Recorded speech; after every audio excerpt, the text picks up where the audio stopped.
Kendall asked if I would go ahead and do the Parkinson's questions that he had sent over, and he's asking several people to do them. I'm going to be answering them not from the view of a person who has Parkinson's, but as the view of a daughter whose father had Parkinson's.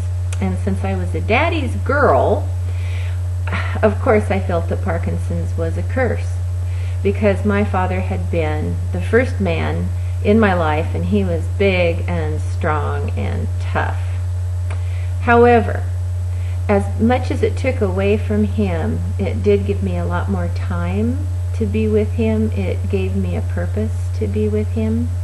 We could work on this Parkinson stuff together.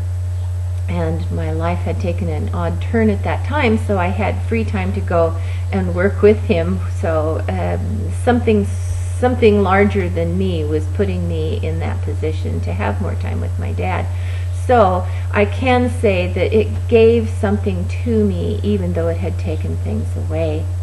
I learned how to do Tui Na, a passive form of Tui Na, and when my father's internal tremors would begin and he would be so upset and so anxious, I could do this holding method. It's not a massage, but it's just a holding method.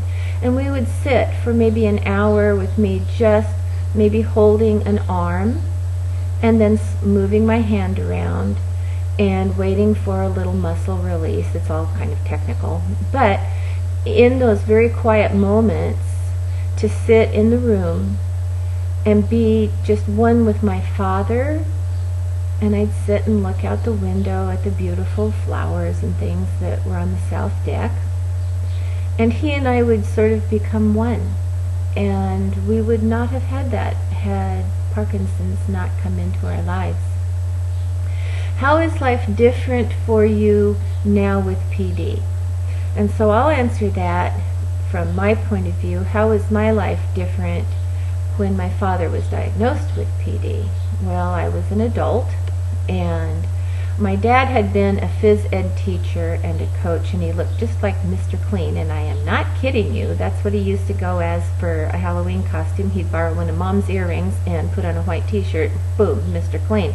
So he was this big, strong, physical character. And watching as the bradykinesia, which was one of his first signs of Parkinson's, began to take over, I could see how it bothered him. And by bothering him, it bothered me more, I think, than seeing him moving slowly was how I knew it was affecting this part of my father. And then eventually he got so that the strength wasn't even there, but he'd still go out and he'd chop some firewood very slowly, and he'd mow the lawn on the riding lawnmower, and he'd be doing all of that. And I really think that he could have had a reasonably comfortable life, because we were doing the physical things that were helping him. We were able to get him to walk more comfortably during the day by approaching the specific Parkinson's things.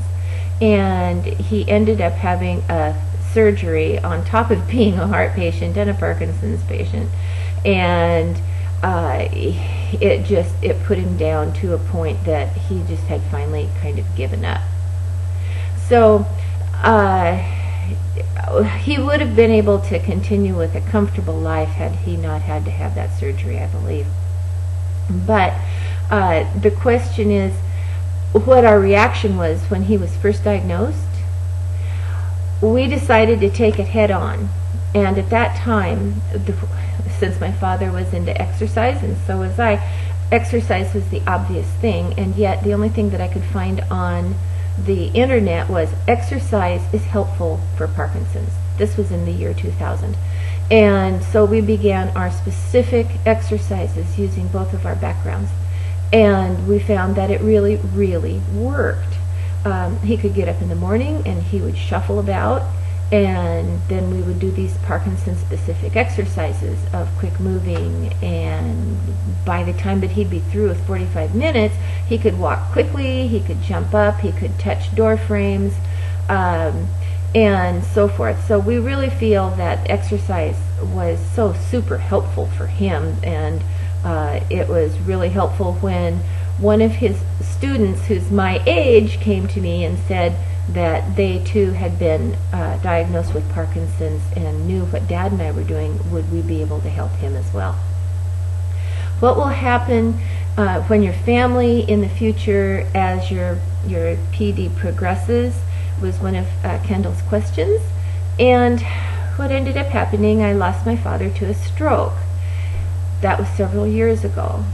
I was encouraged to go on Facebook by a friend, and she kind of dragged me kicking and screaming into Facebook. But I felt that I had so much to offer, what Dad and I had already discovered, and I really wanted to share it with people. So I've been here since, I think, 2010, 2011, something like that. And my goal now is in the thought of my father and what we had together to be able to reach out to other people and help their lives become as good as they possibly can be. So thanks for your questions, and I hope wish everybody a lot of good luck.